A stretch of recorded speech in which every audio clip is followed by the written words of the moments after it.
Jay Baba. Jay. Jay Baba, everybody. I'm Evie Lindemann. I'm the chair of Mayhair Archive Collective, and there's a couple of people on here. Let's see. Yeah, a few of us who are involved with that organization. And Jean is a former board member. Um, Jana does a lot of volunteering. Ashley's our administrative assistant, and Wilson has done quite a bit of work at the building and is currently launching a men's group. So I was really excited about today, and Marnie and Sevn and Ashley and I have been in conversation and in the photo world a bit this week and last week, just organizing what we were going to do today. So I'd like to start by telling you a little bit about both of them. I always think it's interesting all the paths all of us have taken to arrive here. And it always reminds me of like a confluence of streams and rivers and ocean. And I'm sometimes surprised by the things that people have done. So I'm going to start with Marnie. Marnie is currently the president of Beads on One String. No, I'm not the president anymore. Oh, you're not? Sevn's the president. Oh, Sevn, you I'm the lucky vice guy. president. I'm the You're vice president. I was for 12 years, but okay. All Sevn's right. now. Thank you for that correction, actually. So Marnie grew up in Milwaukee. She attended high school there. She went to the University of Wisconsin, so I think she knows winter, but likes to forget it. She went to graduate school in counseling psychology, and when she was 30, she took a radical departure in geography and moved to Oregon, where she currently resides, except when she's traveling. Yeah, which she does quite a lot. So she grew up in the Episcopalian faith, and as I think so many of us maybe have found in various Christian paths, that her feeling was that there was just too much focus on sin. And so she became something of a seeker and really did counseling kind of work for many years. But really, I think her archetypal presence has to do with organizing groups. So she has done a lot of community work. And so, for example, she was on a commission, on a school board, a utility board, a women's collective. And in 1999, she met Dawn Stevens, and Dawn asked her if she would be willing to help organize a group. And this particular one was, if you can imagine organizing the details for a trip to India for a bunch of people. Anyway, that's part of what Marnie did. And she was the chair of the foundation for 12 years. And so during that time, the group created an organizational structure for the foundation. And there are other arms of it that Sevn is involved with. For example, a publishing arm called Companion Books, a grants and scholarship committee, and then an outreach committee. And we'll explore more of these things. So Marnie, anything I left out that seems important to you? No, you did a wonderful job, Evie. And the only thing I would want to say is that when I met Don in 1999, then he started a young people's group, of which my late husband and I were the old people. And and during the years that Don would come to the United States at least once or twice a year for this group to meet, and we meet in different places. And it was during that time that and Sevn, correct me if I'm wrong, but that he and Sevn got together, and Sevn became part of the young people's group. And then Sevn really was deeply involved in what was the prequel to Beads on One String. And so Don, being Don, he just brought people in all kinds of ways. Okay, great. Thank you for that. Okay, Sevn, hot seat for you now. So Sevn is the current president of Beads on One String. He grew up in Detroit, and if I got this right, there was a pond near his home, which became the site of many snow adventures. And he played ice hockey for a good number of years. Currently, just fast forward, he coaches his two daughters' soccer teams. So he also had 12 years of Catholic education. I was like, Sevn, you know what? We match each other year for year on that one, including, I think, 4 years in a Jesuit university. And so has he currently actually has about 6 different roles in a number of different organizations. So he's a chair and founding member of Beads. He also is a chair of Rainbow Community Schools, where his daughters go to school. He's on the board at Mayhair Spiritual Center. He provides archival and technology support to the Trust in India. He's helped Australia and Avatar's Abode with their archives. And currently, I didn't know this, he's a board consultant for the Asheville Community Yoga School, where he also teaches yoga and meditation. So it seems like, Sevn, you might be in the service mode. Yes. Okay. Yes. When I get time outside of work, that's my focus. Yeah. All right. So his involvement with beads includes the last 8 years or so of Don Stevens' life. He lived with Don part-time and accompanied him during his travels in Europe, the US, and in India. And during that time, Don made Sevn a director of companion books and companion enterprises, which you'll find out more about. And Sevn was the one who, there were 2 different stages of what became Beads on One String, and it became in 2010 a 501c3, which translated just means a nonprofit. So Mayhair Archive Collective is a 501c3, as is Beads on One String. So Sevn, anything you'd like to add? I think that's a great summary, Evie. Thank you. Okay, you're welcome. Well, what I'd like to start with is, let's see, Ashley, if you can show our first slide.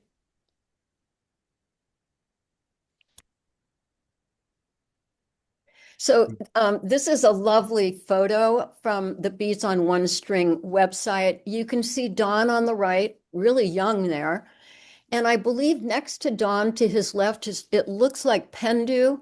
And next to him with the glasses just over Baba's shoulder, it looks like it's probably Bao Kulturi. If anybody has anything other than that, you can certainly correct me. So let's see the next slide.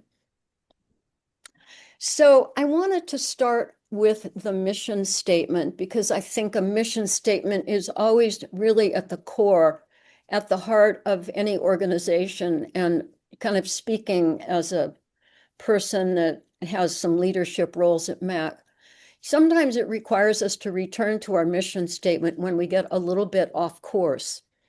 So I'm going to read the mission statement. I'm going to ask all of you, just as I read this, maybe to close your eyes and take a couple breaths and see if you can just get the sense of the spirit of Beads. Beads on One String is a nonprofit organization dedicated to the exploration of the unity of all life, and whose abiding interest is in humanity's common endeavor to understand experience and creatively express the oneness that lies at the heart of all. This search is independent of existing traditions, yet actively appreciates and connects people from all religions, backgrounds, and cultures, sacred and secular. We intend, through education, pilgrimage, film and media, arts, sciences, and companionship, to invite opportunities to explore and experience this unity. So see if there's even one word or a catchphrase for you that sort of helped you to understand a little bit about the inherent heart of beads on one string?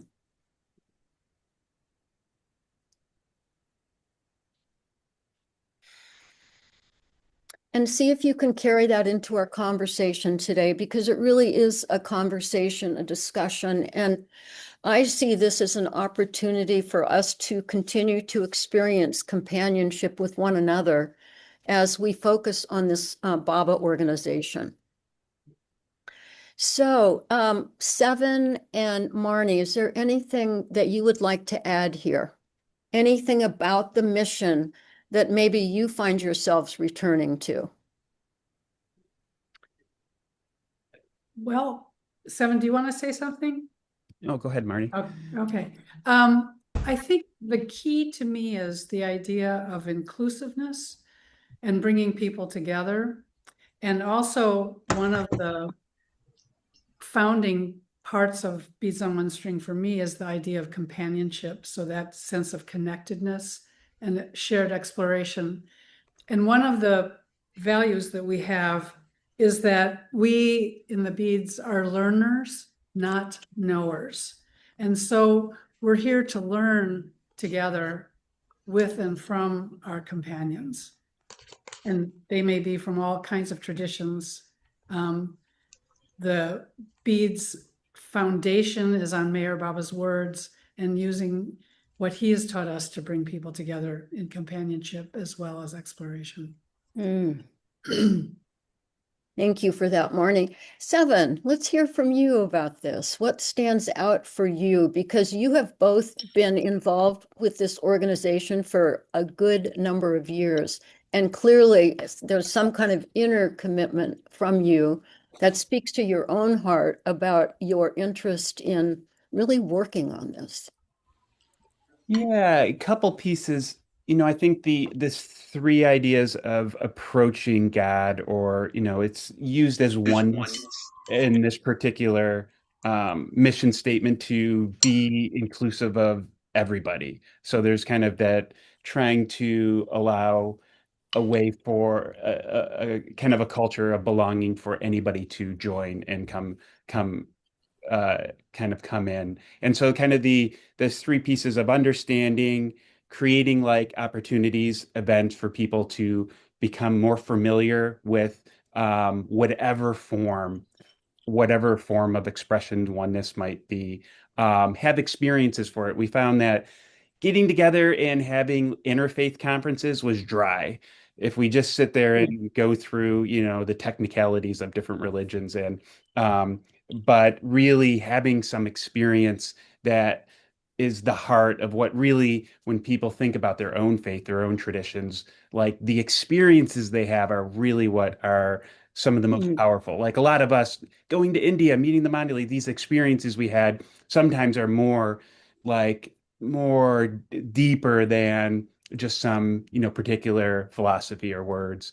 And then creative expression, like the ability to like actually take some of that experience and bring it back into our lives. So it's not just, a one-time event or pilgrimage, but like it becomes something that we can then integrate and become a part of our expression of who we are. So I think those are kind of three important pieces. And then the other thing is over the years, we've always thought of it like this idea of being explorative and experimental, meaning like, what are the possible ways that this can manifest? We have no idea. Like we were like pilgrimage worked really well and we were doing that many years. And then we're like, well, what are all of the other possible ways? So we're constantly trying to like think in terms of exploring and experimenting with new forms of coming together and like exploring these themes.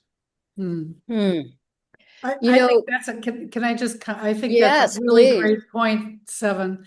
And many of our events that we've planned, some of them have felt like just jumping off a cliff and just seeing if it works. And I would say, Sevn, wouldn't you say for the most part, I think they've worked really well. We've had maybe one that wasn't great, but I think it was an experiment. Yeah. And So I think that's a really good point, Sevn. So I'm going to put you both on the spot for a second here. So based on what you both just said, I'll tell you what I hear in this. And I think I've heard this from so many people that Baba has, I think of it as Baba fishing us out of the cosmic soup, cleaning us up a little and then tossing us back in so we can try to figure out how do we do this thing. So I wonder if you could each give an example of how your involvement with this has brought you some kind of richer inner experience about your own journey with Baba. It's a beautiful question. You want to start, Sevn? Yeah, I think, one thing that's coming to mind is, since seeing Alta here. So Alta, just remembering back to 2009, there's one of our pilgrimages in India. Um, it was quite grueling, a lot of chaos factors and just difficult physically because of the constant movement. And on top of that, I was working on a film production crew. But everybody felt it. Like, it was just, but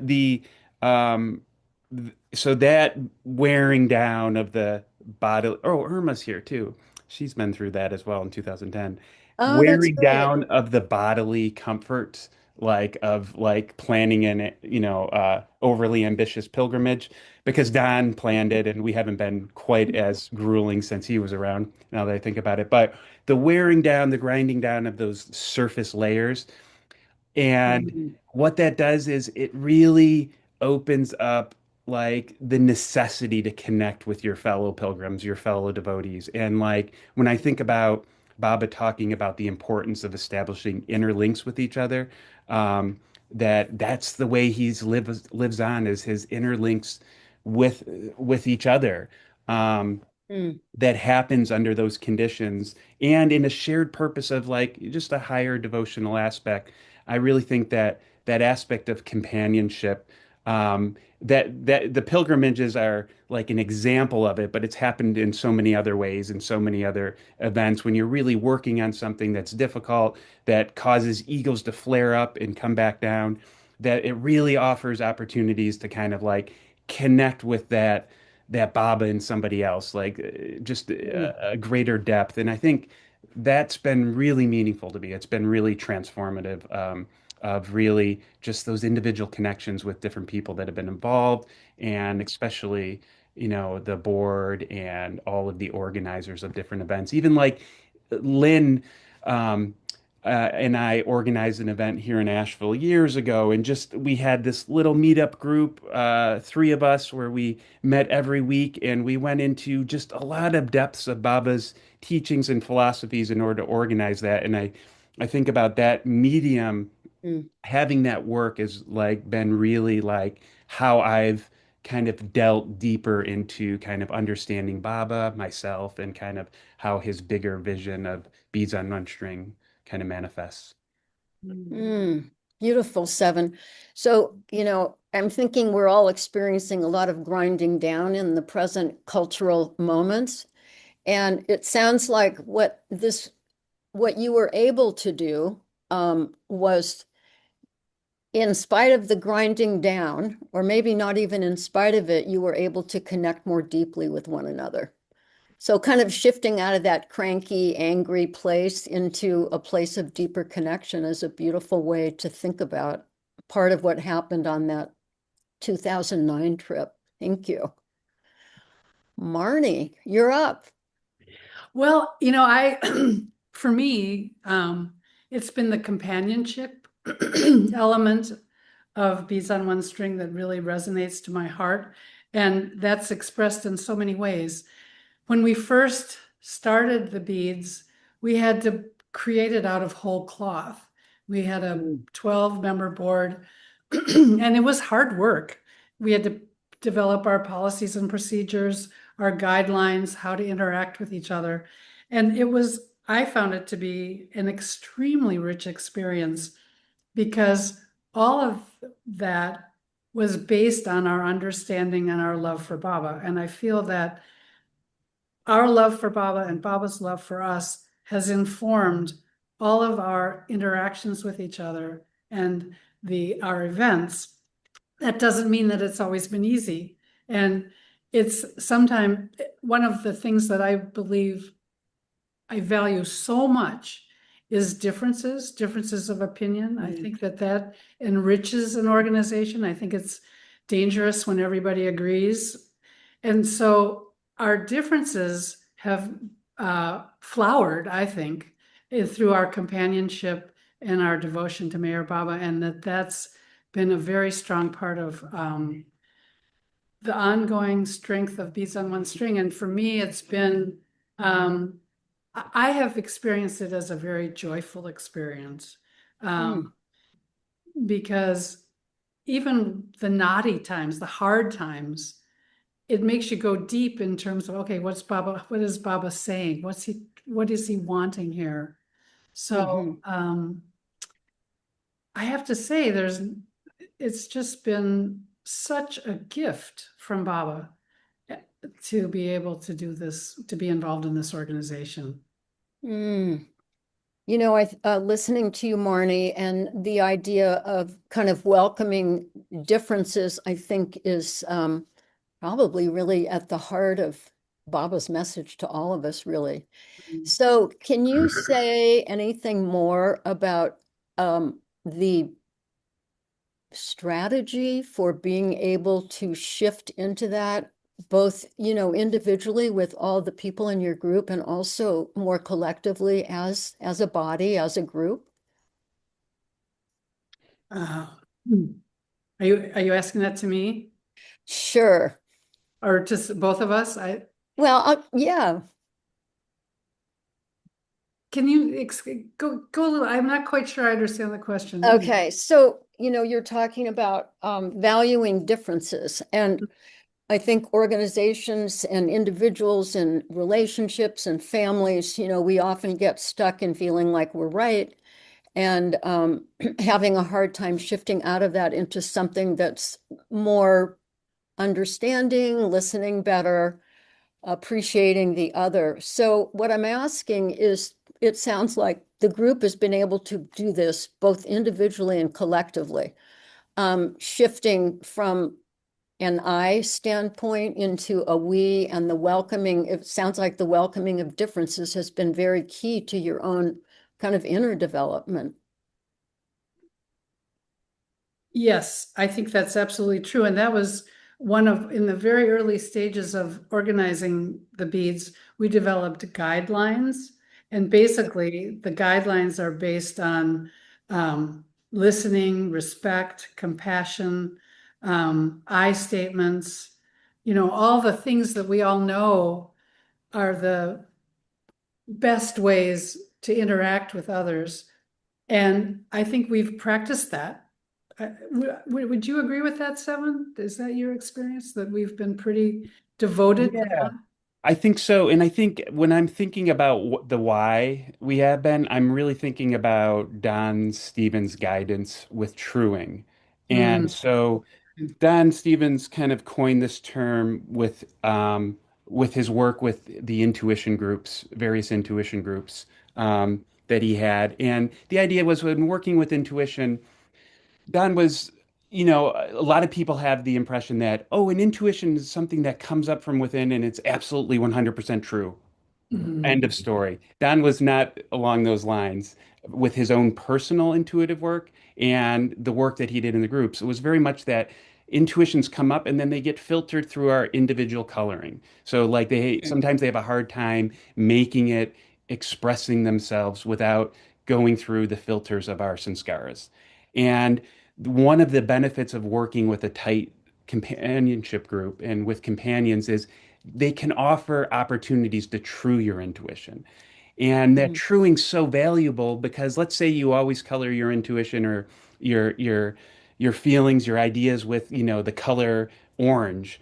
And if you have somebody gently point out directly or indirectly, hey, you're putting orange on this again, then it becomes like an incredible tool to like know yourself when you're putting orange on your things that come up. Is this really intuition based on some inner guidance from my beloved, or is it like a little bit of mixture of him and me wanting to mold it into the way I want it to be for, more convenience? And I think Mm, this was a big theme in Don's groups, especially the London group and the Boston Intuition group as well. And I think we adopted that strongly because of the members that have been part of those groups and realized that, okay, when these things come up, it's an opportunity. It's an opportunity to um, welcome in truing and identifying perhaps the ways in which individually, we're coloring the situation for our own kind of personal tendencies. So mm, that word comes up a lot when the friction starts to come up, and by having that word come up, like it rather than being like, oh, we have all this conflict that we need to deal with, oh, we have this opportunity for truing and we know that the harmony comes, when there's harmony, it's because we took the time to kind of go through those processes, which Marnie's always been great at, like of slowing us down and bringing us back to kind of like, I know we have this huge agenda, but we got to spend time to do that hard work because mm, embedded in doing that hard work of the interpersonal, like it actually ripples out and affects, the more tangible work we do. Mm. mm. I love the word truing. That's absolutely a stunner. Mhm. Um, that's really, thank you both. That's really, really lovely. So, Sevn and Marnie, how about if we shift into some of the pilgrimage events? Are we ready to do that? Sure. Okay. So, Ashley, you want to advance the slides? Okay. So, Sevn, was this the trip where you also went to Avila? No. No, there was two Spain pilgrimages. One is in 2007, I think, where we went to Avila. This one was mostly in southern Spain. Okay, so I don't have any data on the 2007 one, but 7 one, but Sevn, I wonder if you could tell us a bit of the story about finding this location where Baba had been in Avila. Oh, in Avila. Oh, yes, that's an interesting. So I'm trying to remember. Danny, were you there? I've been noticing Danny here too. Can't remember. But in 2007, so just let me start talking about pilgrimages by Don telling the story that when he would go to India often, Baba would have an itinerary waiting for him of sites that he wanted him to go visit. Um, and um, and several trips, and he would want like he was bringing his camera, so Baba would want him to take different film footages of these different places. And it's a longer story, but Don felt that it was significant because after Baba passed away, Erich had saw some of the footage that Don had taken of all these various spots in India, especially. And Erich said to Don, Don, one thing that's shocking about all these places is these are places that Baba visited several times, and often places he would go and meditate and set us up as guard. And he put an incredible amount of time into a lot of these places. And I'd never noticed it before, but seeing them summarized in your videos really, emphasize that. And Don kind of internalized that as that Baba put kind of, I think the way Don put it, like he put his avataric energy, or there was his presence is very um, palpable in some of these locations. So that kind of inspired this idea of like, well, Baba was pointing out something to us. Let's revisit where he was sending people.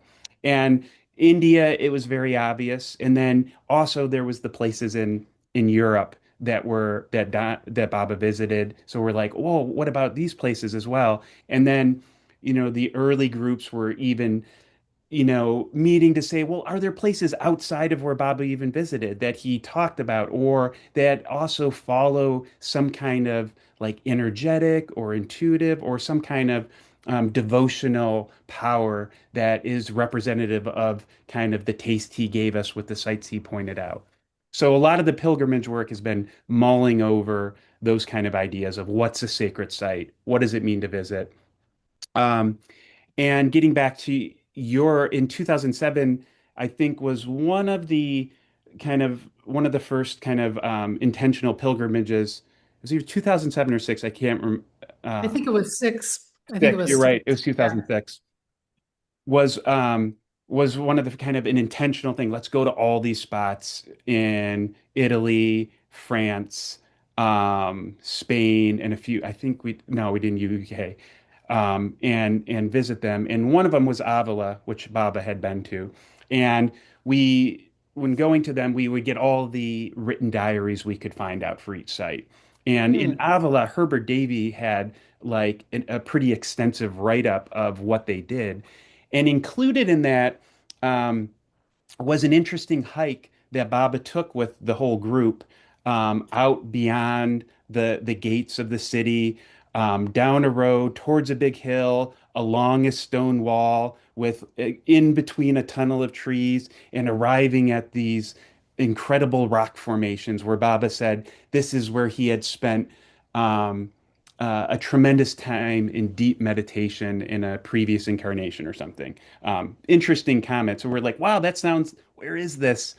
And so um, Rafael Biafani from Mexico contacted a taxi driver or driver in Avila and said, hey, could you do this? Could we hire you to try to find this spot for us? So when we get there, you can like, take us out there. And so the guy was very willing. And so he spent like a couple weeks talking to people, driving around Avila, him and his wife.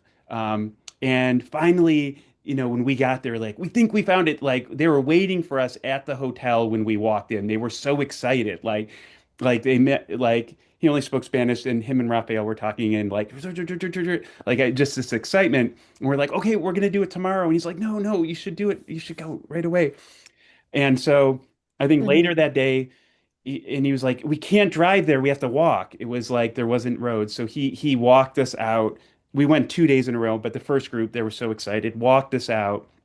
And it was this beautiful, like, just opening with these very strange rock formations. They look a lot like the rocks in Hyderabad, if any of y'all have been there. Mhm. Just like big boulders, like kind of precariously balanced on other smaller rocks. And it was just fantastic and really incredible energetic sense. And so beautiful experience being there. And then we got back to the hotel, and Raphael was trying to pay the driver and say, hey, thank you. Here's what we agreed on, and he's like, no, no, we can't take any money. This has been one of the most incredible like searches, and we feel something very powerful. And we looked up and read some of the Lord Mayor online and about Mayor Baba, and like they felt a real connection with Baba through this like exploring and trying to find this place in Avila.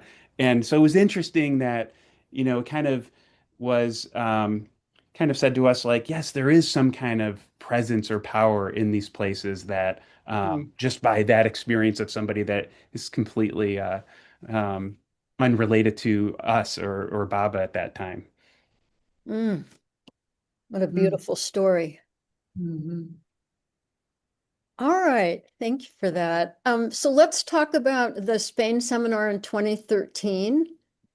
Both of you, either of you, what would you like to say? Well, it was a remarkable gathering, primarily of Meher Baba lovers.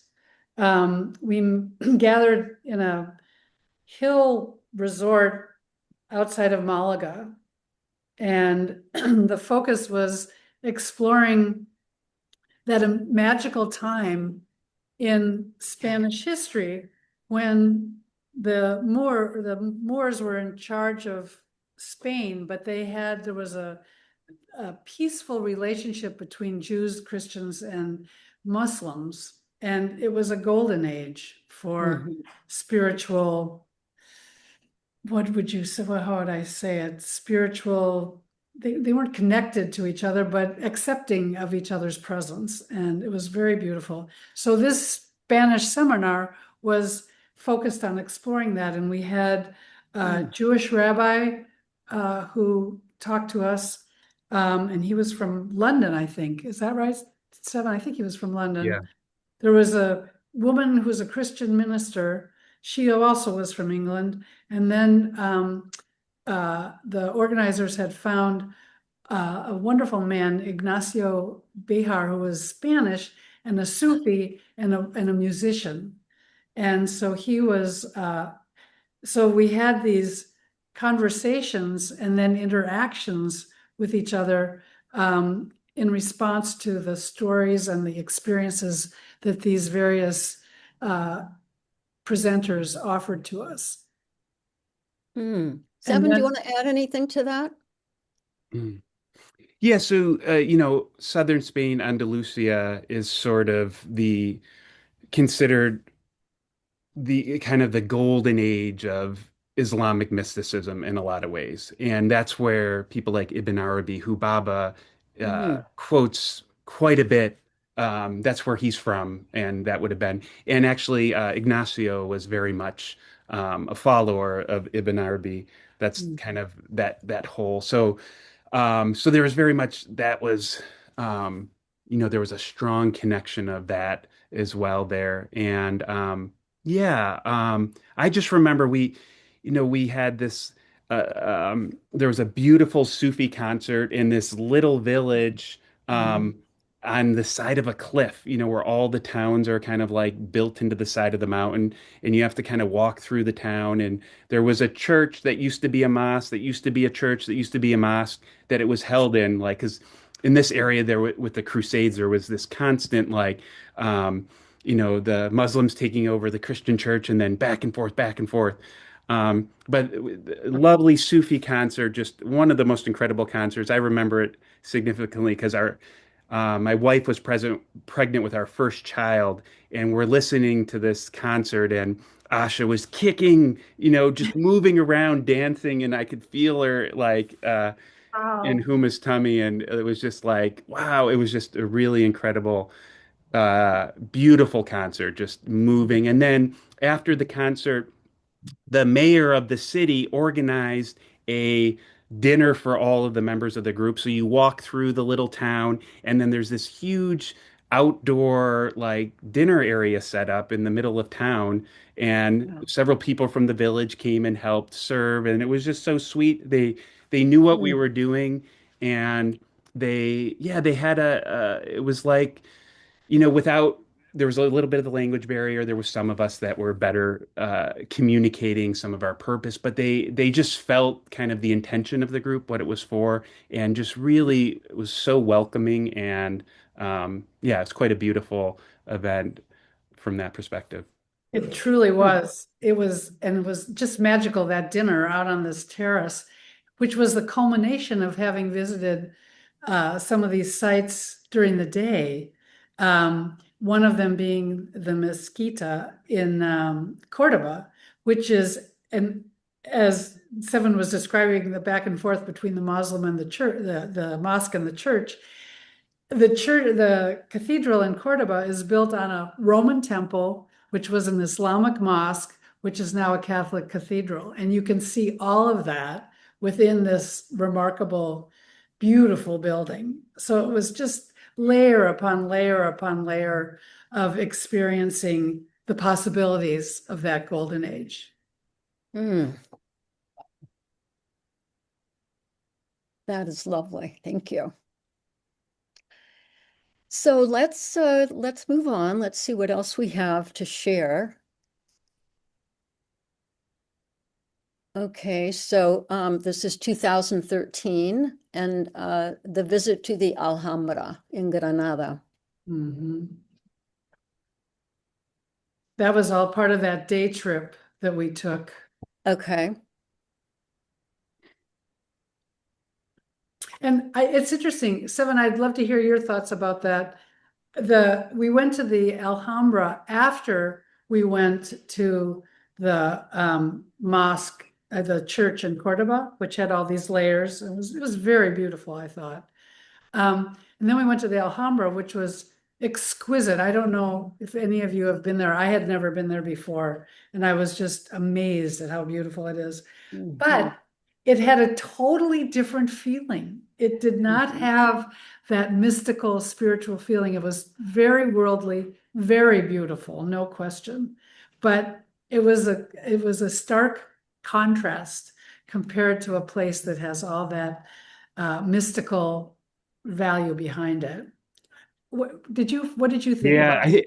if I recall, that was the experience a lot of the pilgrims. Again, that's the kind of the experimental aspect of Mhm. the Alhambra is like, a must visit for any pilgrimage in southern Spain, especially, no matter what tradition. But yeah, just awe-inspiring from the level of artistry and craftsmanship is just phenomenal. I've never seen any place like it. But yes, having visited some of the other places and feeling, wow, there's a difference. Like there's a difference in energy here that isn't the same as some of these other sites. It was interesting to recognize that.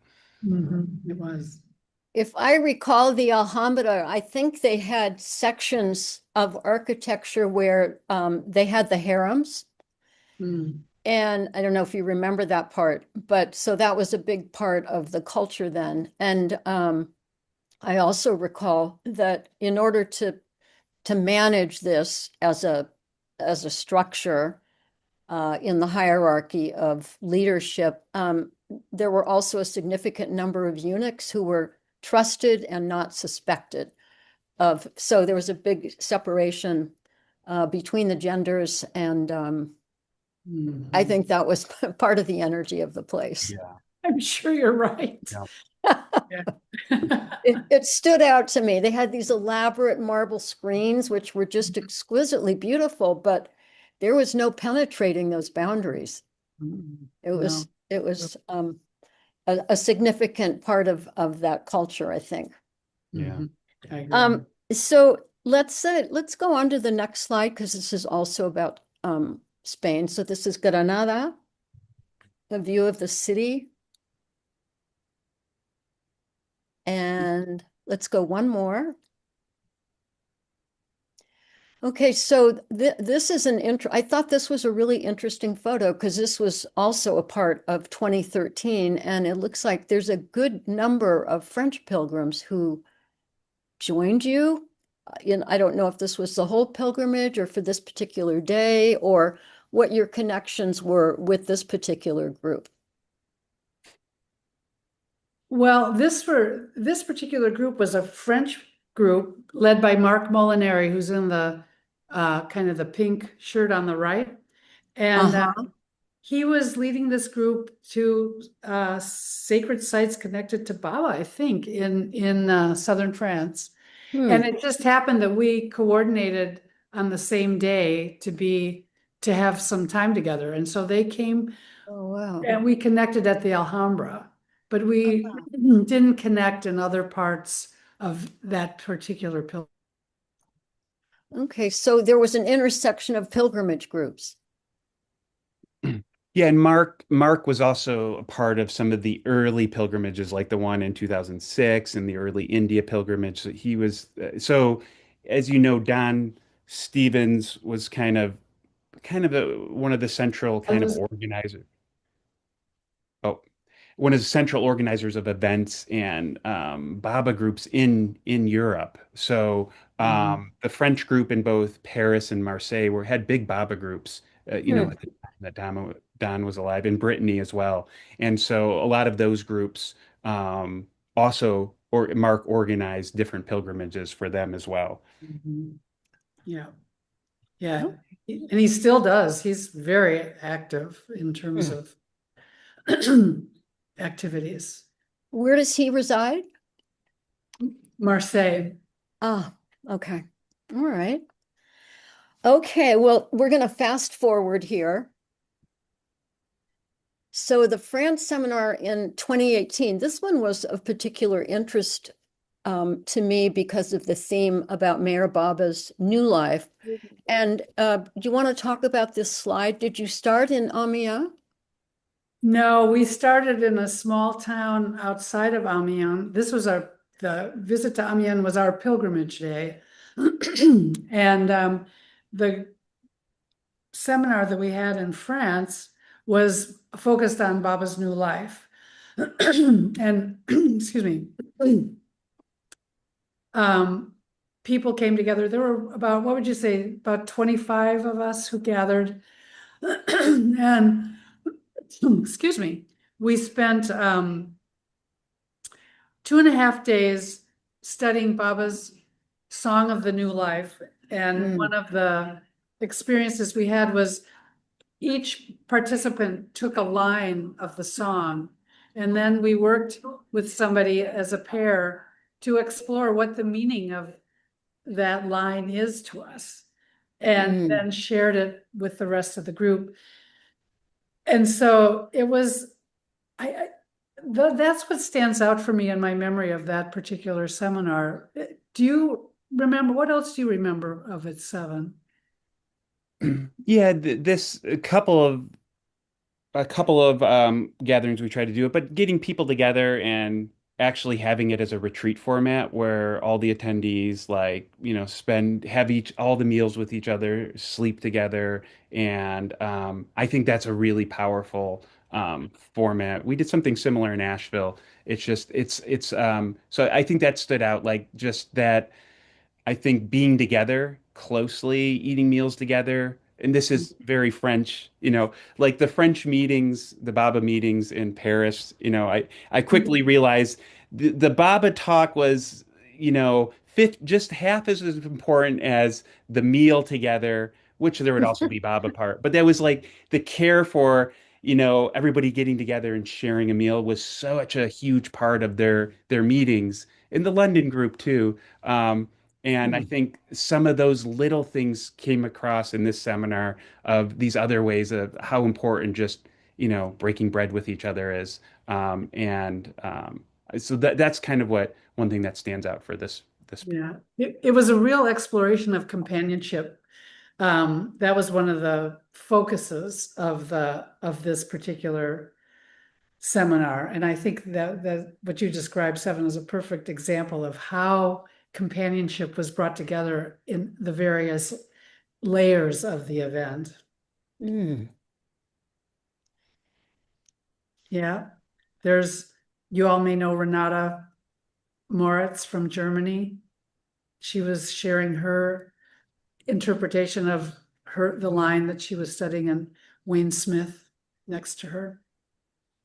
So it's interesting. It sounds from what you described that each person took a different line from the new life, but then they had a companion that they talked with around the meaning of that line for them. Is that how that went?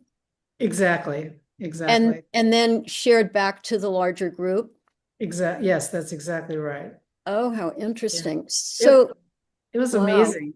The organizers had this on the wall, a huge sheet of paper with the lines of the new life, and I mean of the song of the new life. And it was very powerful to see it in that large format hanging on the wall. Beautiful. I would say that's when Sevn, I'm curious what you think about this as well, but I would say that's one of the things about the Bees on One String events is there are these little things that you don't realize are going to have an impact. And something as simple as seeing that large format of the Song of the New Life on the wall in the room where we would go and interact with each other throughout the day was so powerful in terms of kind of anchoring it in one's mind. Okay, let's move forward 1 year. And here we have an event a year later in 2019 in Duxbury, Massachusetts. So Yes. what would you like to say about that? Well, this is our wonderful Sufi who was in Spain with us that Mm, the organizers found. And this is Ignacio. And he's been to a couple of our seminars, and we brought him over from Spain to be involved in our 2019 event in Massachusetts, the focus of which was intuition, sacred and secular. And yeah, he's just a wonderful man. Yeah, so this okay. yeah, this Yeah. event, I think this one we in particular we explored intuition through Sufism, and Ignacio, I believe, led a more experiential sound Mm, healing mm, aspect. And all most of our events have like a musical performance arts component Hmm. of it always. Um, and um, and then Norshawan gave a great kind of presentation of Baba, and then the Boston head of the Boston Vedanta Society, that's right. Swami Chagananda, Yes. Yeah. um, um, Uh, also gave a wonderful talk. Gananda. Was it Swami Gananda. Chagananda? Thank you. And yeah, there was a lot of it was great because their community came too. So there was breakout groups with Mhm. the Vedanta Center community. So there was a lot of kind of interaction and overlap with them as well. Mhm. So I think that was one of the kind of there was definitely kind of a focus on Vedanta, in particular, kind of in how they kind of view this aspect of intuition as well, Hmm. in this particular seminar. Lovely. Okay, what we're going to do now, just so everybody can follow what we're doing, we're going to take a little departure from pilgrimage and we're going to talk some about this major arm of Beads on One String that Sevn manages, and it's called Companion Books. So, Sevn, what would you like to say about it? Yeah, so these are the English books. So Don, of course, published, a number of books during his lifetime. Listen Humanities, obviously one of, a huge one, but also um, over the years, Don went into just really delved deep into those little clues and things that Baba gave him over the years. Especially, he would say the things that Baba repeated to him 3 times. There was all these Hmm. things, and he would take special note and laboriously go into like one phrase. Even like Baba's gift of intuition, that was just a theme throughout Baba's life, but also different aspects of his word, Mir Baba's words, actually working with his words, um, and several other things. And I think just as important is that after Don had worked with Baba publishing Discourses in God Speaks, and I think even Listen Humanity, um, Don was then living in Europe. Um, Baba wanted Don to oversee the translation of his major works into the European languages. Um, Ah, so this was an important part of Companion Books' work over the years. Companion Books was, started in the 70s or earlier, 70s or 80s, probably the 70s, and Don worked with, the French, Spanish, Italian, German groups. In various individuals for those translations. Don was also huge part of the Indian translations because, like God Speaks got published in English. It took, 30, 40 years to get it published in Hindi. So that was a Wow. big endeavor, like getting, all the books translated into Indian languages. So companion books currently um, tries to maintain those. So like recent publications, we've new translation of the discourses in Spanish has went out. We published God Speaks in Italian last year. Yeah. Tales of the New Life in French. Um, and I know next is Discourses in Italian. There's going to be another translation of God Speaks in Spanish coming up on the line. And and interestingly enough, just because I find it interesting, our best sellers right now are German Mm. discourses, and German God Speaks sells pretty well too, but it's an expensive hardcover book. But it like comparatively, for some reason over the last few years, those have been really big sellers in Germany. I don't know Yeah. why, but it's just Mhm. That's so interesting, Sevn. I wonder, I've been involved in translational work in academic settings, and it's very particular, and you have to be really careful about your approach. So how was that managed when something was translated, let's say from English into Spanish or German or Italian? How how was that accomplished in order to be as true as possible to the original? yeah. So through a lot of arguments and complications, but um, yeah, it's sensitive. Like people are very attached to their translations. Like, so you can have a Yep. translator on board and be like, here it is, and be like, oh, wait, this needs to be shifted. I don't think it's like, what? No, that's it. Like, so there was a lot of that. Um, and a lot of it went well. I will say, the German publications were very special because it was the only one that a Baba Lover didn't do. Oh, But interesting. it was a Zen Buddhist monk, Stefan Mm. Schumacher, whose father owns the largest German publisher of esoteric literature. He also translated the Tibetan Book of the Dead and a couple other Sanskrit texts, but he was a Wow. phenomenal professional translator.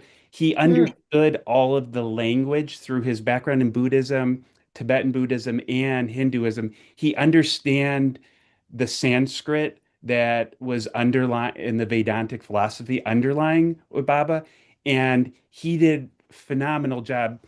That was the most seamless and one of the easiest mm, translation processes that he did discourses in God Speaks in German.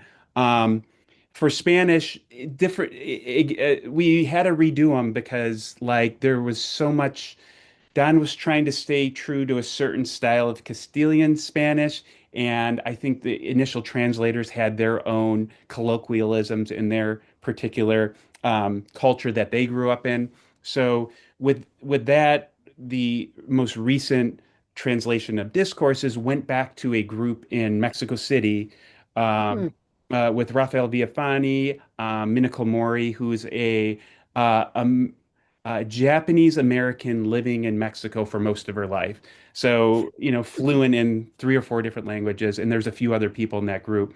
And that particular group work was able to take the old translations, work out some of that, and everybody was like, wow, this is what, Simon Reese, who's in charge of translations for the Trust in India, said this is the best Baba translation that's ever been done. So mm, it's interesting that was like done in a group setting, a collaborative group, rather than giving it to one person and then having them check back, 2 years mm, later with their translation.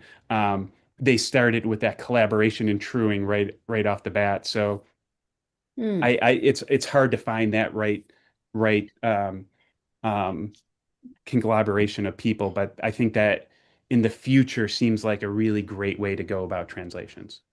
Wow, that's wonderful. All right, we're going to move along here and eventually we'll open the floor to people for comments and questions. So if we could move to the Don Stevens Scholarship, here's another interesting arm of Beads on One String. Yes. I would say that's one of our most important, well, it's all important, but I would say grants and scholarships is one of our more visible uh, activities. And they are given to people who are pursuing spiritual endeavors. Um, we have these Donnie Stevens scholarship for people whose lives are focused on spiritual life. many of them. And we also have connection grants for people who have projects and support them. One of the projects that we've supported is Kathy Riley, who recorded African American women singing old slave spiritual songs, and they are just a rich heritage from African American life. And she was able to record some of these very elderly women singing the songs. And we gave her a grant now to get those transcribed into a format that can be shared with other people. So there are all kinds of grants and scholarships that we offer. Another kind is a larger grant for people with major projects. We have made a grant to Beloved Archives for Narshawan to put together a film on the work that he's done through Beloved Archives. We also gave a grant to a fellow named TJ Ravenwolf, who is a Athabascan Native American, to So develop. hold on just a second. Yeah, here we go. Yeah. Okay. Yeah, this is TJ. To do a film of the Red Road, which is a spiritual value system for Native Americans, and connected also to the Sundance ceremony. So those are the kinds of grants and scholarships that we offer, which are kind of all over, all different kinds of endeavors that people are involved with, but always with that spiritual perspective.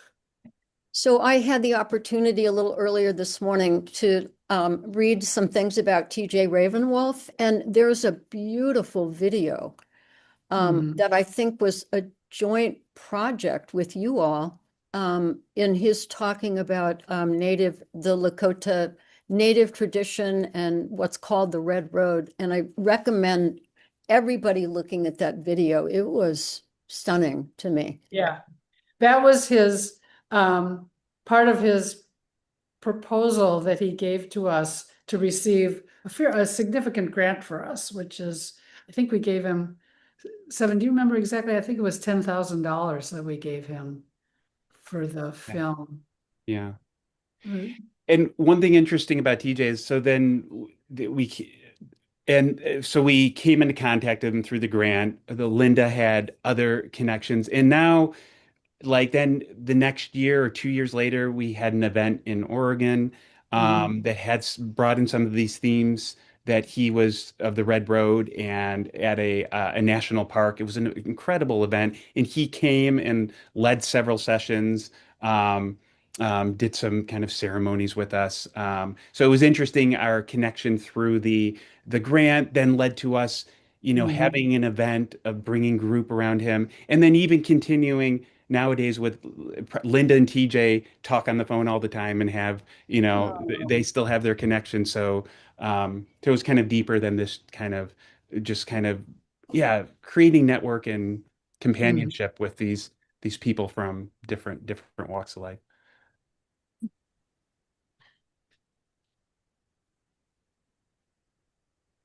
Okay, so Ashley, I think you can stop the PowerPoint, and let me just, we've covered quite a lot of ground very, very rapidly, Marnie and Sevn, and I just wonder, as we kind of summarize and move forward with our group today,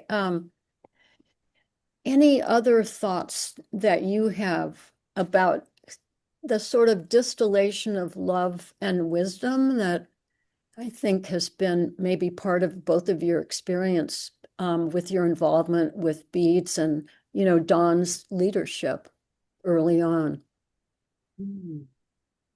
It's a good question. Do you want to share that, Sevn? And I need to think about it for a minute. It's a really, really good question, Evie. Thank you. I sprung that one on you, I have to confess. I know one of our board members, Renata, always insists that we ponder rather than just respond. And I think it's such a wonderful way to think about something. And so your question, I have to ponder on that one. Yeah, sometimes you have to sit in the silence, right? Yeah, And yeah. listen inwardly. But it's such a unique organization, and that was really part of my interest in having Mac host this today. So, Sevn, your distillations, if you could speak about it. Yeah, no, I think one thing that stands out is how Baba is more than this historical figure that we can attribute to these books and these words and this like timeline of life and action. Baba really, or Don Stevens really epitomized that for me about the living Baba that is you're ever discovering how that agent of God that's working in the world and ever discovering how it wasn't this static set of teachings, from God speaks, but that, oh, this one phrase in God speaks is this whole dynamic, morphing concept that's constantly changing inside you as you interface the world dynamically. Um, and Mm, Don was very experimental with that. And, so much so that, people were like, there's a lot of controversy around his interpretations of things, but, and he sometimes got it wrong. But that him getting it wrong and seeing his experimentation and kind of willingness to take risks and mm, like look into kind of the newness, what hasn't been discovered about Baba, what hasn't been discovered that he never even said. Like, I find that really interesting. And I feel like that spirit kind of lives on with Beads on One String. Largely, it's half composed or more than half composed of people that have been in his, European Baba group. So a lot of the people that continue to support and are on the board have all been a part of his groups. And so they bring that into that. So I feel that there's a quote I can't remember of Baba of the taking bold experiments with life, and I feel like mhm. I feel like Beads is trying to. There's space for that. There's space to kind of look at all of these possibilities. Mm. I love Mm. what you said, Sevn, this idea about the living Baba. Mm. And Marnie, I want to hear from you too, but I'd also like to just challenge the group with this personal internal question, and that is based on the sharing that Marnie and Sevn have done today, in your own risk taking with Baba, and sometimes these things are extremely private. I wonder if each of us could imagine after this session is over today, and really the point of these sessions is what? To open our hearts, to help us build companionship, to deepen our internal relationship and links with Baba. So I wonder what it might be for each of us that we could do. And I always remember, Baba's saying this path is not for the faint-hearted. So none of us here, even if we might feel faint-hearted at different times, we are not that. We are cut of a different cloth. And I think it's a lovely idea to think about how we might bring that much more directly and in an active way in the present into our personal lives. And I'm going to do just a little personal share as we hear from Marnie. And I attended a crafting session last night, and the invitation was to create a Victorian Valentine. Mm. So my Valentine had a little envelope that I decorated um, this Mm. way. One side had a red vine, and the other side had a green vine, just to entertain the idea of paradox and integration. And this was the outcome. Mm. So you can't really see this, but inside that little teeny square in the center is a beautiful purple little sparkling dot. And to me, my imagery and intuition come to me when I make art. And so now I have this lovely little way for me to help remember the thing that I'm challenging all of us to do today. Okay, Marnie, over to you, your distillation. Oh, Evie, I love your Valentine. That's so Thank beautiful. you. Yeah. Well, I think Sevn mentioned Don in terms of creativity. And one of the things I remember Don saying that his time with Baba, it was always fresh. There was never anything stagnant or old with Baba. It was always fresh and new. And I would say that Don's mindset and that model has definitely infused Beads on One String.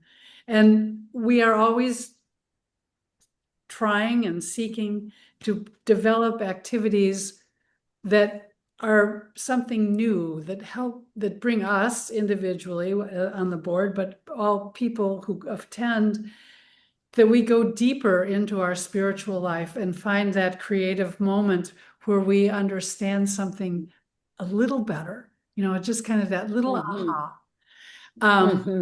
And so for me, it has absolutely been the case that the entire time that I've been with Beads, it has been one of going deeper and deeper and deeper into understanding and practicing what Baba teaches us, how to be in the world. And I think that's one of the reasons I value the companionship with our board members and then with others who have come to some of our events, that there's this space where we can be open and receptive to our own internal process and that of others. And that feels to me like the most important thing that we can do as Beads, which is really Baba's work. I feel like it truly is Baba's work that he's given us.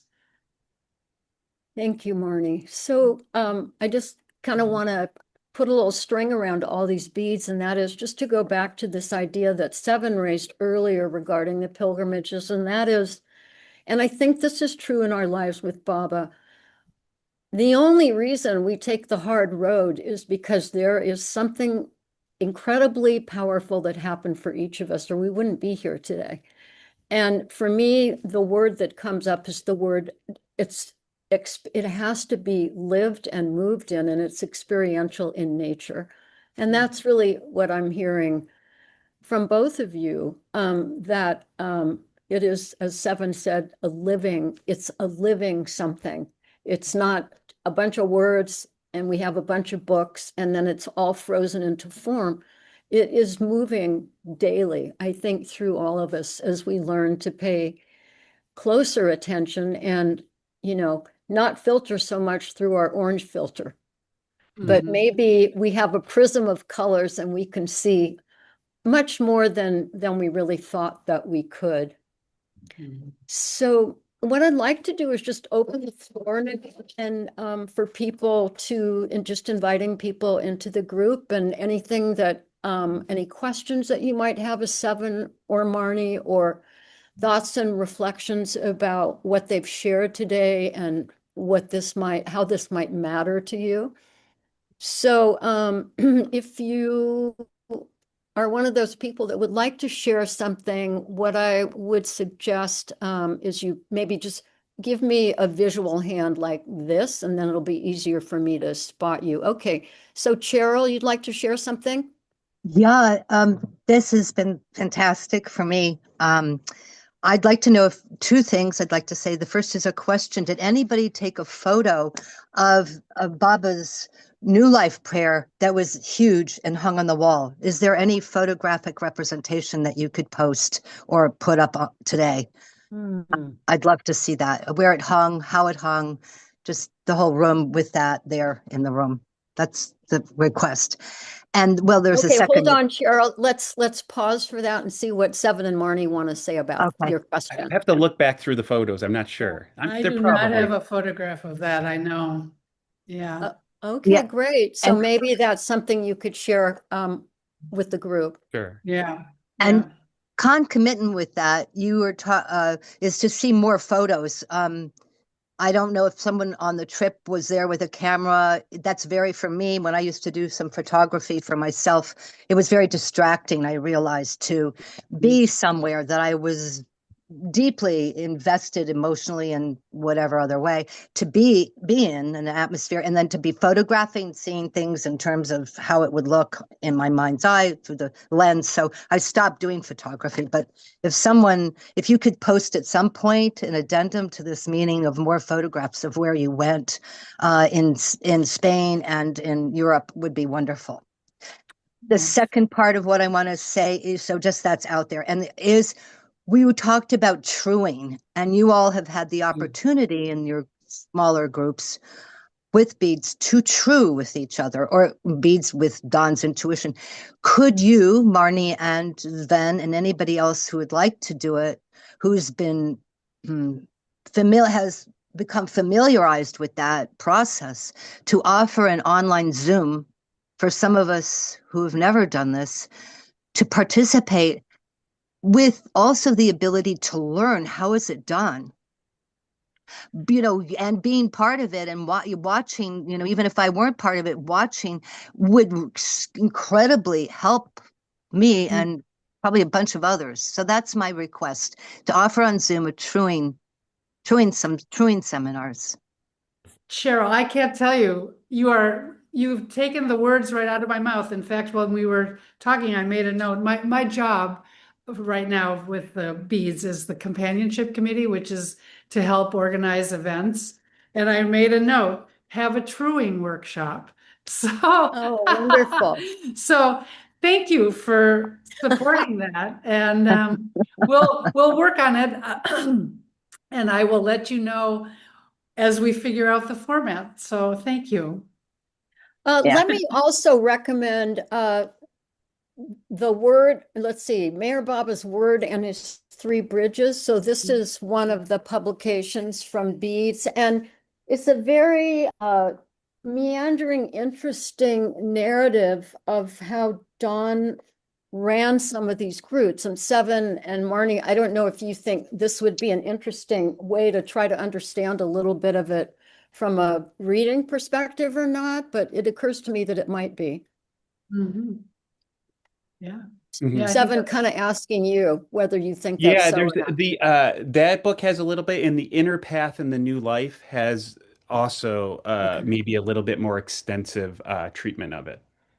Yeah, but I have to tell you, being actively involved, and you've numerous times used that word actively, and active is very different for me than reading something. Mhm. Yes, Do I that's translate right. it into my behavior? And recently, I just want to comment that Sevn led a workshop. I can't tell you right now what the focus was, but what was amazing, afterwards, we broke into smaller groups, and the group that I was in was totally on the center. This was all on Mayher Center here in Myrtle Beach. And hearing how someone got to what they were saying blew my mind, because sometimes we'll have an assumption, our own assumption is put on, how did that person make that statement? But when you hear them explaining how they got to being more with Baba, it was just mind blowing. I went, I never thought of that. That was that person's process. It was phenomenally eye-opening and heart-opening for me, and energetically opening is really the best word I would want to use for it. That's great. Cheryl, thank you so much for sharing. And what I'd like to do is just open the floor to anybody else that wants to raise their hand and make a comment or ask a question. Let's see. Looks like Lynn Pace is going to unmute and say something to us. And Wilson, you're next after her. I see you waving at me.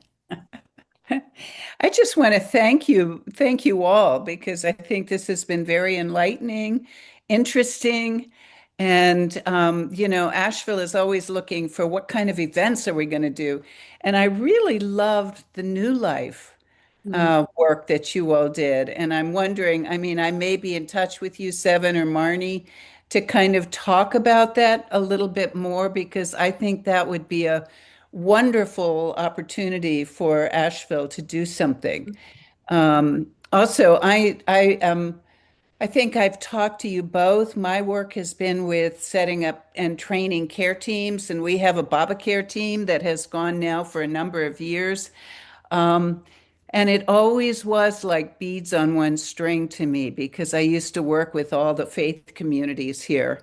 And I'm struggling a lot with that right now. So I may want to talk with one of you and just to be able to reflect from that Baba place. So I thank you for what you've offered today. That's That's No. good. Thank you, Lynn. Okay, Wilson, you're up, and then Michal, I see your hand too. So I'll get to you after Wilson shares. I just want to say I always love being in groups, and for the last couple years, I've been doing some pilgrimages, actual pilgrimages where I've used my body to walk step by step, and I have ended up in Assisi for the last 3 years, and this is the 800th anniversary of St. Francis's death. He died on October 4th, 1226. So it's kind of a biggie. But I'm also interested in maybe the beads on one string, doing these pilgrimages to the four saints, that places where these saints were, Saint Teresa of Avila, Saint Francis, Saint Catherine of Siena, and the guy I can't ever remember that had Was it such a Saint big mind. Augustine? Saint Augustine, yeah. Yeah. But anyway, these types of pilgrimages where it involves the body and probably some exhaustion and difficulties, and also the heart is as much as we possibly can without just gathering information, but maybe poetry or whatever as a possible venue for doing a pilgrimage that's using these saints. I'm so into the saints right now that it's just amazing. But anyway, that's my Great. Thank spiel. you, Wilson. So let me just say, beats on one string again. It looks like the theme so far of the comments have been about generating a space for new things to emerge that have to do with this idea of the living Baba Yeah. and not the frozen in time stuff that'll come later. But now we have an open field here. Let's see, Michal, would you like to unmute? There you go. Ache Baba, everyone. Baba. Thank you very much for this, Evie and Marnie and Sven. It has been and Don Stevens.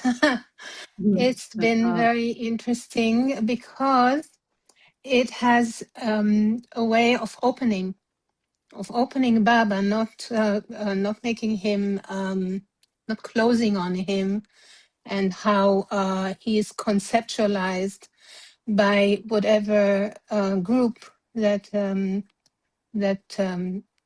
was with him and led a certain way. And I see that I see Baba as actually opening up all faucets in the world, all faucets, not only all religions, but all ways of being and connecting to God and to our Godhood and to our togetherness with the Godhood. And whether they know of Baba or don't know of Baba, because Baba as the avatar is the one who actually opened up this whole thing, this whole scene that we are seeing around us. Not only the old way of knowing Baba through past incarnations and past ways, but also all the new ways. So this is one thing that I see Don Stephen has done here by going in a way out of the common Baba way of perceiving Baba and how to be in his companionship. So it's very, very moving. And the deepness of the work that you have been describing here is very special, very, very special. The way that he put you in companionship and in chewing is very, very beautiful. And what you also stress is just spending time together, sleeping together, eating together, roughing it together, and chewing it with each other, and being open to so many different ideas, different ways of approaching what each one of us sees our life with Baba is. So it was very refreshing, very admirable. And I want to add this aspect of not only looking on religions, on the religions that we know, not only on these beads, but on all the ways that Baba has opened up to approach the divine. And so being away in my country from all the Baba world or the Baba ways of doing things made it very easy to look upon all these things. But I do feel I do feel that sometimes, I'm not so talking on the same page with the Baba lovers because of that. Jai Baba to your work. Jai Baba to Don Stevens. His Thank you, work was Michal, wonderful. and thanks for coming today from Israel. I'm always amazed that you show up. Mm. So, you. shalom. Jai Baba. Okay, we have a little more time. Who else would like to comment or ask? Irma. Yes. Hello. Marnie, it's lovely to see you again. Yes, it's lovely to see you too. Okay. There was something that you said, and then Kevin, no, I'm sorry, Sevn, then you said it in slightly different words, but Marnie, you said that something about jumping off the cliff. Mhm. Right? Right. And for some long while now, I have been aware that Baba, and I'm going to jump off a cliff right now and say this.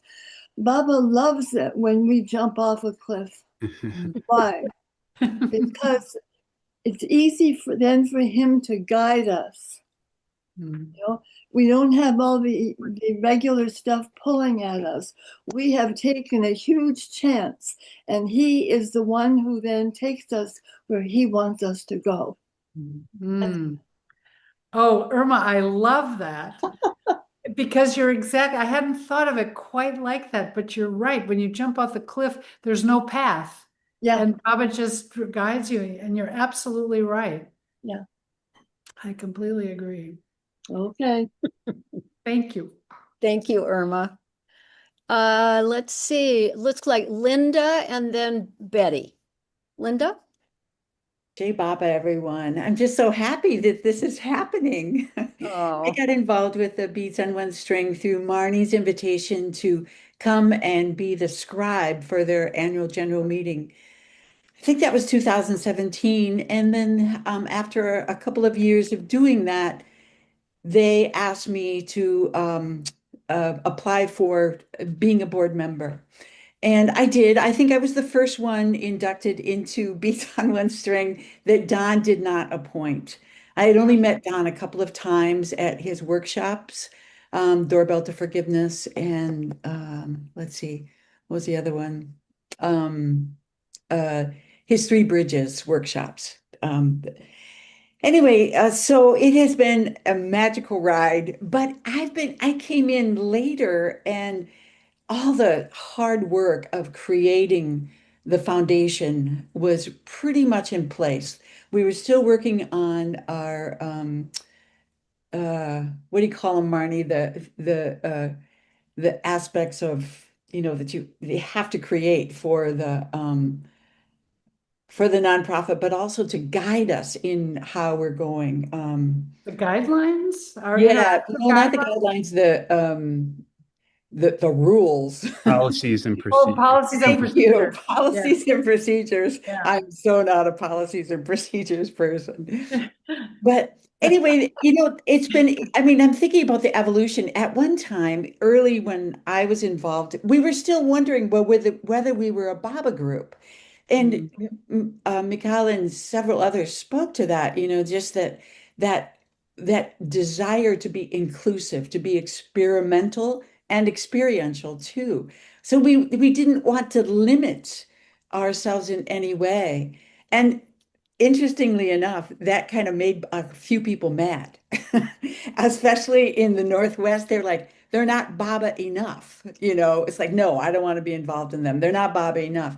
And so to sort of bear up under all the external impressions and continually come home to the mission, which is what intrigued me. And also, I felt so compelled towards the mission statement and just the energy that went into creating a vision.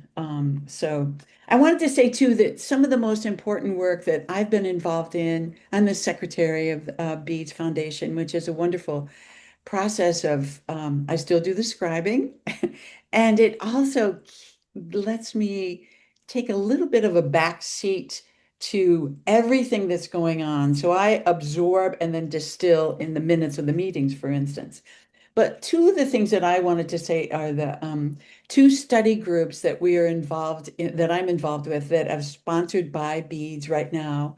One of them will culminate in the pilgrimage to Northern Ireland in May. And that invitation is on our website, by the way. But a study group that we started in May of 2025, Marnie and our friend Jane, who used to be on the board for many years, lives in England. They co-facilitate, but it's all facilitated by the members. It's called Conflict, Forgiveness and Healing, A Path to Oneness. And that 13-month study group will culminate in this pilgrimage. The other study group I wanted to mention, which Sevn was so great at inviting Renata, by the way, today is Renata Moritz's 86th birthday. She lives in Germany, was a major part of Don's study groups in London for many years. Renata wanted to study Don's intuitions, and it took us 12 years, the Beads Foundation, 12 years to actually bring that into fruition. There was so much to do. And for the last, I think, 8 months now, we meet monthly, and Renata will send out one of Don's intuitions, and then we'll discuss it using a method she calls the question ladder, which is a method of coming to your questions through experience. And it's a beautiful method. We stay out of our heads and share in an intimate and very satisfying way through her teaching us and helping us. She's created this. I know the question ladder is used in a corporate sense. She had never heard of that before, which is typical of Renata to have a unique way of seeing things in life. Anyway, those two study groups have been so valuable to me, as Thank you, well as Linda. Oh, the other activities. Yeah, thank thank you you. so much for that. Yeah, you've enlarged my perspective today. And you mentioned the Ireland pilgrimage. I wonder, Marnie and Sevn, and I haven't forgotten you, Betty. I wonder if Marnie and Sevn maybe want to give the group a brief description of that. Sure, I'd be glad to do that. Yes, it's coming up. It's going to be May 26th to the 31st. It is open for anyone who wants to participate in this. The focus, the way this whole thing came about was at one of our board meetings. This was, I think, 2 years ago, that we realized there's so much conflict in the world. So how do we deal with that? How do we deal with it personally as well as generally? So out of that came the idea that we wanted to study this theme of conflict. How do we find forgiveness of self or other? How do we heal? And then can that lead to a feeling of connection and oneness? So this Ireland pilgrimage we are offering in Northern Ireland, and we're going to be at a community called the Coromila community. It was established by a man who was a prisoner of war in Germany during the Dresden bombing. And when he saw the devastation, he just realized that there has to be another way. So when he went home back to Northern Ireland, he dedicated himself to figuring out how to bring people together, to have the difficult conversation, and to try to resolve their differences or live with their differences. And during the Troubles, the Coromila community became a very important part of helping the country. So the fellow, we have these 4 days, and we have an Irishman named Sean O'Beal, who is a certified trainer in conflict resolution, but he is also much more than that. He's a poet, a storyteller, an actor. He's this wonderful man, and he's going to be facilitating our 4 days. So we will have actual experiential workshop inside. We will go, he's going to take us into nature and some of the natural spaces in Northern Ireland. One of them is the Giant's Causeway, which apparently is a phenomenal place. I've never been to Ireland, so this will all be new to me. And then we're going to go on a pilgrimage to visit spiritual sites in Northern Ireland, St. Patrick's burial site, the St. Patrick Down, which is devoted to him. The idea being that through these experiences, we will address our own feelings of conflict, and that we will see how it has, other people have addressed and come to terms with healing and finding harmony and connection. So it promises to be a unique and very exciting time, I think. So Marnie, if somebody's interested in doing that, what would you advise them to do? Go to our Beads on One String website. It's beadsononestring.org. Go to the events headline. Go to what we do, then go to the events headline, and then you'll see the first thing that comes up is the Ireland event. Great. Okay. Thank you for that. Yeah. Okay, Betty, over to you. Hey, Baba, dear Marnie, Linda. Dear old friends. It's funny. I was talking to Hassan before this meeting, trying to explain to him and others who were there just what beads on string is. And I thought, well, after this meeting, I'll know better. And by golly, I don't. I cannot put my finger on what. There are just so many facets to this group. I guess I just take it down to my little personal life. I know for years in a little small town in Oregon, I joined the small conservative Quaker church in the town, and that was it was expanding the envelope, and I think that's really what all of us are doing in our way. So that I just wanted to say that I'm amazed at this incredible array of things that you all are coming up with. There are many ways God's world is wide.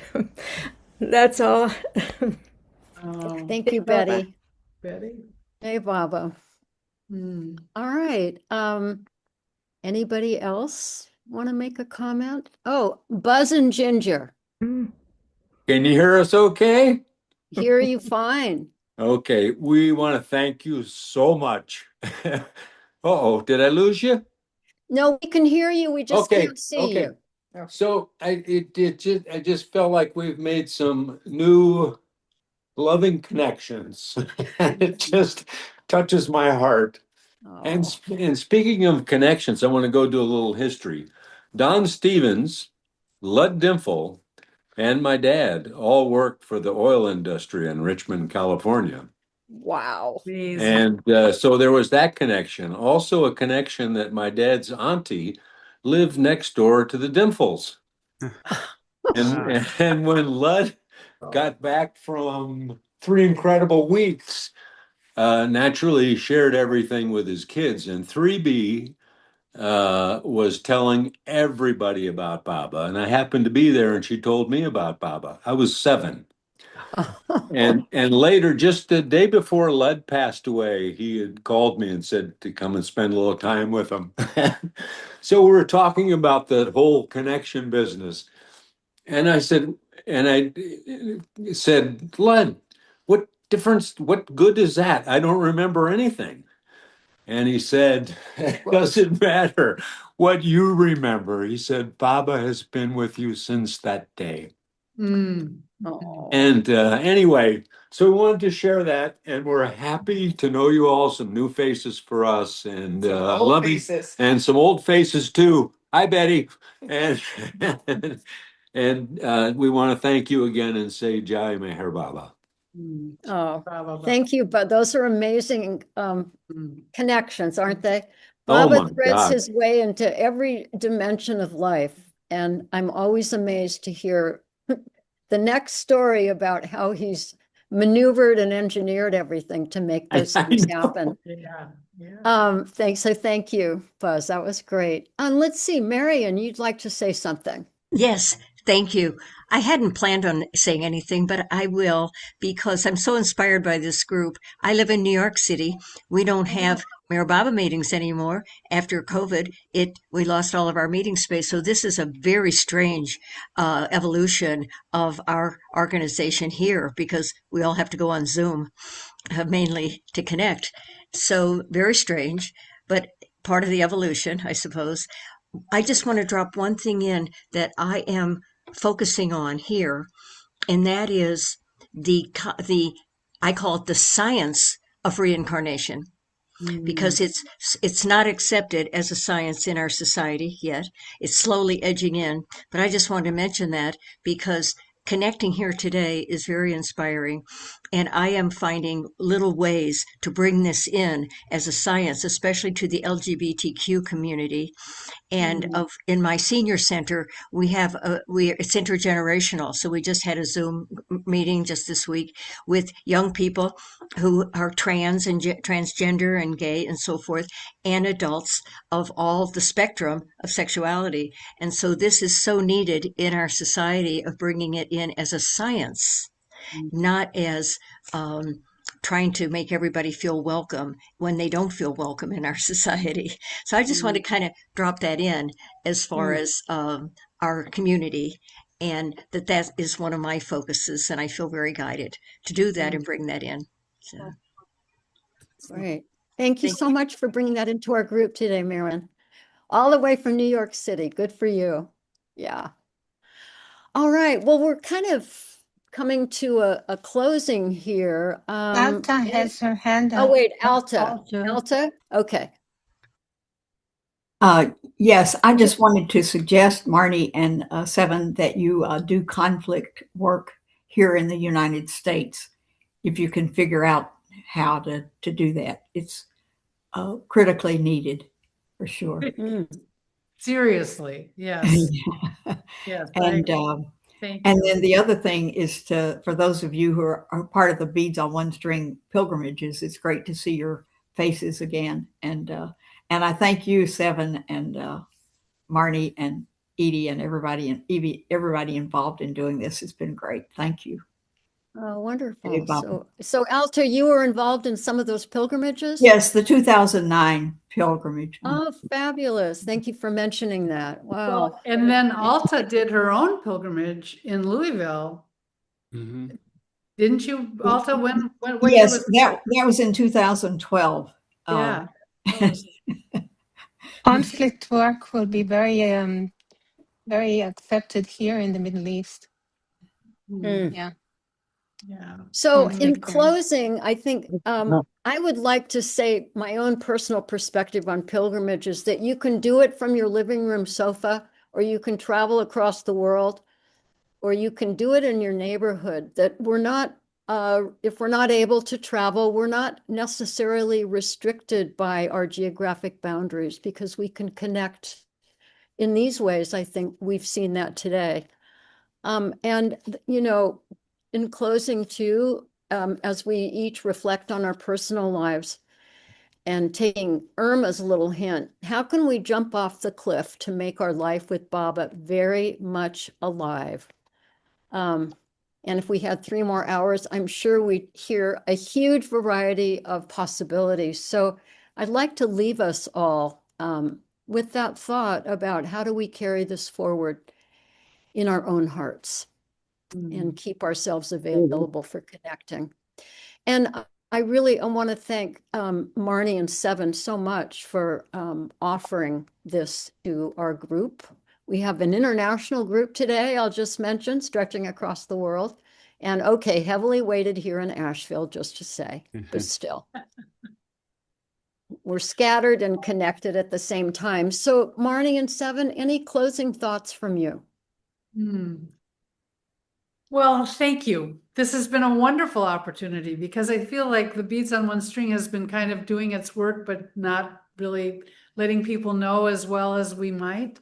So this has been a wonderful opportunity to share with people. I really appreciate it so much. And I appreciate all the ideas that have been generated today. I've made a list and we'll definitely get to work on it. So thank you.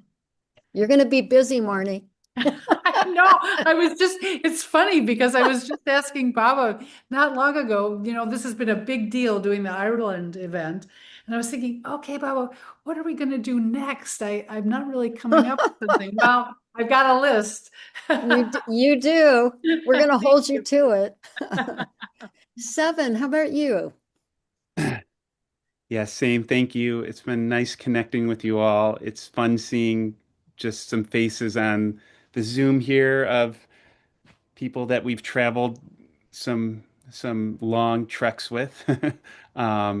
And yeah, it's really helpful to hear some of the feedback. Especially hearing the theme of conflict is one of the things I'm taking back from feedback, which is actually interesting because one of the board members, Cynthia Griffin, is a a therapist, and she's been doing a lot of work writing up different approaches to conflict resolution as well. So I'm hearing that as probably will be a theme for some events over the next couple of years, at least. So, but yeah, it's good seeing you all, J Papa. All right.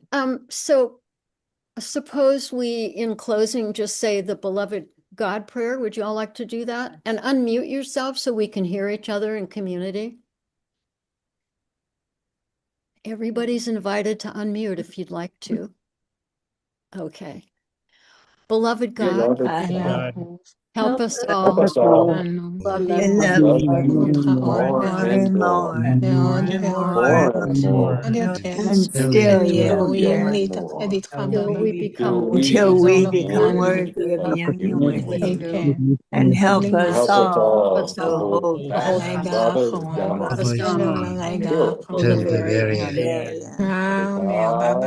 Baba Jai. Ki Jai. Avatar, Meher Baba. Baba Ki Jai.